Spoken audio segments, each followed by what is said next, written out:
What's going on, guys? Today I'm going to be reviewing the first movie in my zombie-thon, George A. Romero's Land of the Dead.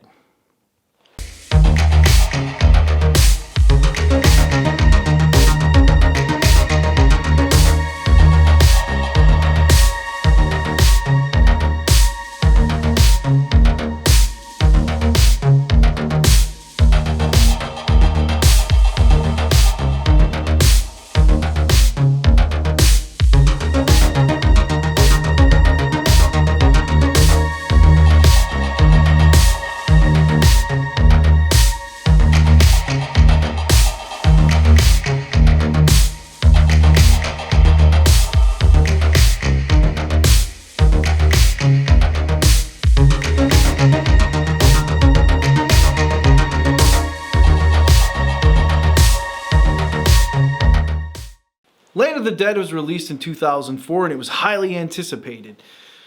It was a follow-up to his last installment in 1985 with Day of the Dead, which was not critically received very well, nor did well at the box office. So I don't know if that was a conscious decision why Romero waited the time that it took to make this film. But he also says that, he made his zombie films as a catalyst to talk about, social, political things going on in society. With Night of the Living Dead, it was very much about, the 60s civil rights era. Dawn of the Dead is, 1970s kind of era when there was a false sense of security and we were kind of ignoring things and just being consumers, down lost at the mall, I suppose. In Day of the Dead, it's very much the 80s, and it's about, lack of communication, the sort of shoot first, ask questions later kind of thing, that was going on in the U.S. at the time. In the 90s, he didn't make a zombie film. In fact, he was approached a lot to do different ones and even to make a Resident Evil movie, which would later happen without Romero, obviously. And so I think things were kind of boiling for him. What really did he want to say? Well, I think during this time, not too long before the releasing of this film was 9/11. The Bush administration, went to war in the Middle East. And I just think, this was probably him figuring this was the time he should make this. To say something. Unfortunately, I find the film to be a disappointment. I really, really, really don't want to say that. I really wish it wouldn't have been. Because I think it kind of tarnished Romero a little bit. Because there was so much anticipation. He even got Universal to get involved and produce the film. And it was sort of like the first, time he could really take this with a lot of money and put it in such a big way. And unfortunately, there's a lot of problems with this movie. For one, there's very little character development in some of this. And if there was an attempt at it, it gets lost in the sort of hard to follow, disarraying plot that I basically could not figure out for the life of me, other than the simple ideas of, kind of, I guess classism was a big thing he was talking about here with the Dennis Hopper character. Dennis Hopper character being, kind of the totalitarian, greed, corporate overlord type of guy that now owns, the part of the city that's functionable and people buy things from him that he owns. And basically he has centralized all of, the sort of resources and the military and everything under his sort of whatever, money and whatnot, causing him to be this power-hungry, crazy guy. The problem is that I did not really feel anything from Dennis Hopper in this movie. Dennis Hopper is a wonderful actor, very much. He plays these roles well. I mean, for crying out loud, he's like King Koopa in the Super Mario Brothers movie, which I found oddly comparable to this because John Leguizamo's in this movie. I grew up watching the Super Mario Brothers movie, and you know, just the fact that you have Dennis Hopper in this role and John Leguizamo, I'm like, man, did Romero watch the Super Mario Brothers movie and get ideas about casting or possibly a casting agent? I don't know, but I couldn't help but make that, you know, connection here with this. But, you know, again, like with John Leguizamo's character, I just didn't understand his motives. At first, he's sort of, you know, playing by his own rules and you know, kissing Dennis Hopper's ass in this and thinking he's going to be able to live in the nice part of the city where, you know, you can own your own apartment or whatever. And it's sort of like this is the head guy, but Dennis Hopper kicks him to the curb, causing Leguizamo to just retaliate and act like a fool. But then there's this lead character who's boring as shit and I could not identify with at all. He was cookie cutter, man. He looked like he was from a soap opera or some kind of crime drama. It's just not very interesting. And he has a sidekick named Charlie who has one eye and he's like a really good shot, you know, with a gun. He's one eye, dead eye, you know. But yeah, you know, there's like there's a good quality to that character that, you know, seemed like it could have been crafted by Romero, but the problem is that the idea that he can shoot really well and use his shotgun and he's very particular and he's saved, you know, the lead guy's life all these times is just reinforced constantly, which is a problem again with the plot. It just seems like they're trying to unfold things about these characters and about what's going to happen in the plot and all these things, but ultimately you just can't help but think, okay, and we're getting through this, and now we're reminded of the same thing over and over again. It just didn't seem like none of the actors really had their heart in this. It's just unfortunate. And a messy plot. Again, I couldn't follow it. You know, there's lots of zombie killings.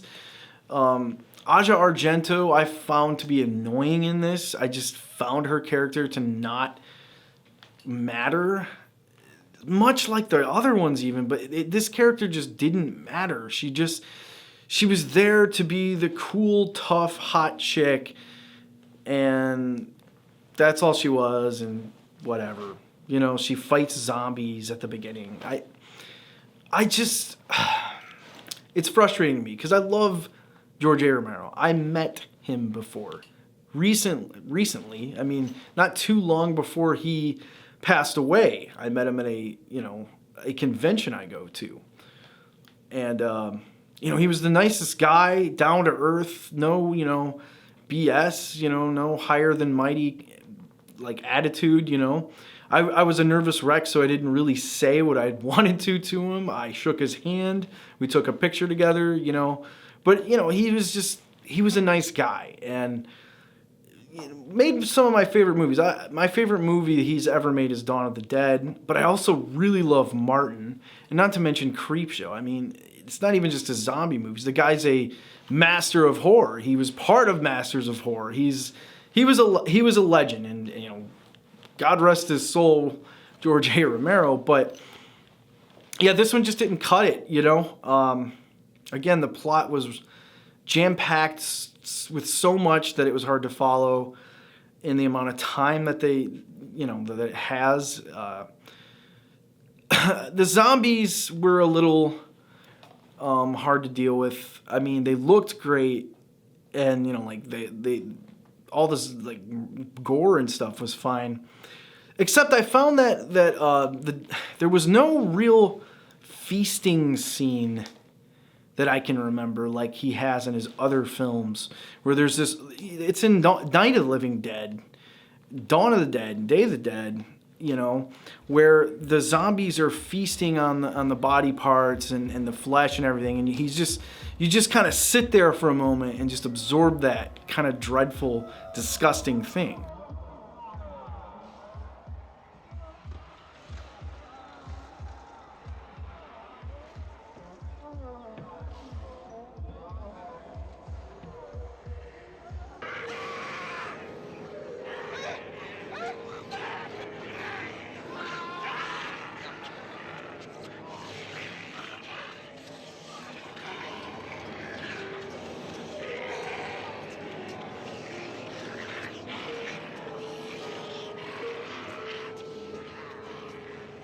Romero was always really good at that with his zombie kind of stuff, you know?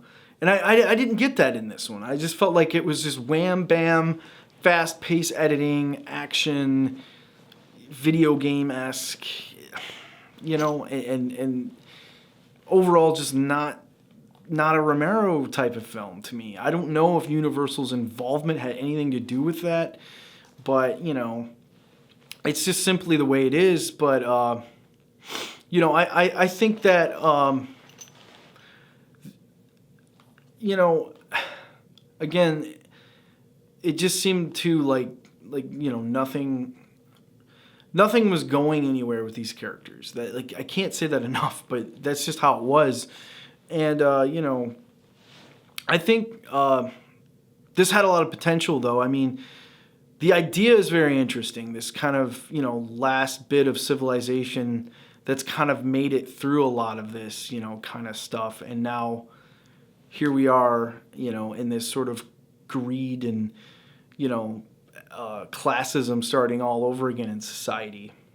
But also with the zombies, they you know, they're like learning and stuff, and they're learning how to, you know, make decisions. And I think this goes back to the Bub character in Day of the Dead, which was handled really well because it was all through one character. It was all kind of through the Frankenstein character in Day of the Dead, and then Bub learning and understanding that maybe the zombies can be manipulated.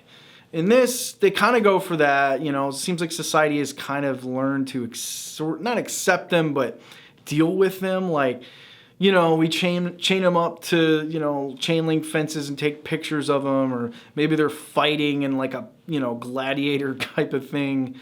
And, you know, society's exploiting them, you know. But also, there's this sort of lead zombie who's, you know, I found it interesting on like a visceral level, and the guy does a good job, but ultimately it just comes off ridiculous because it's almost like he's helping this resistance towards Dennis Hopper's character. Like, he knows who's good and who's bad, and he can do all these things and, you know, almost like talk and can shoot guns and do all this stuff without really being shown how to do it, which to me was not exactly the idea in Day of the Dead, because it's like they have to be taught. They wouldn't just...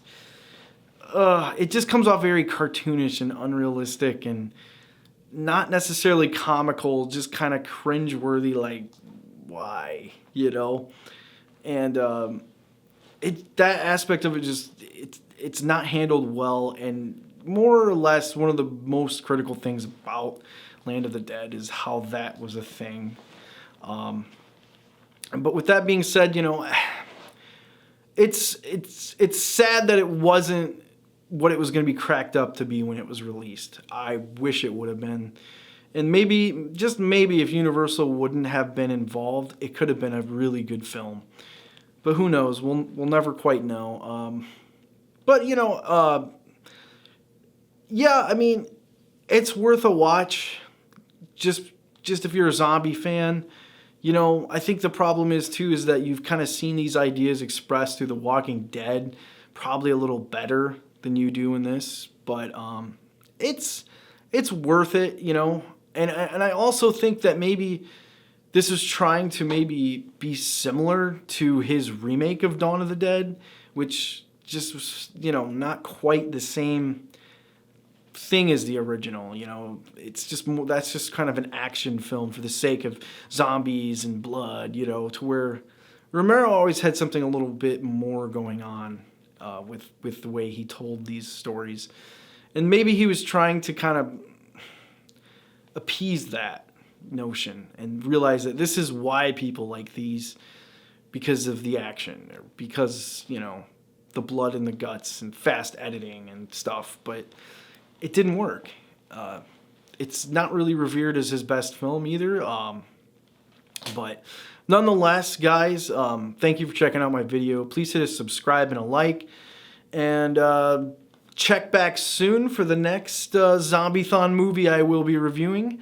Have a great time with what you're doing in life, and peace the fuck out.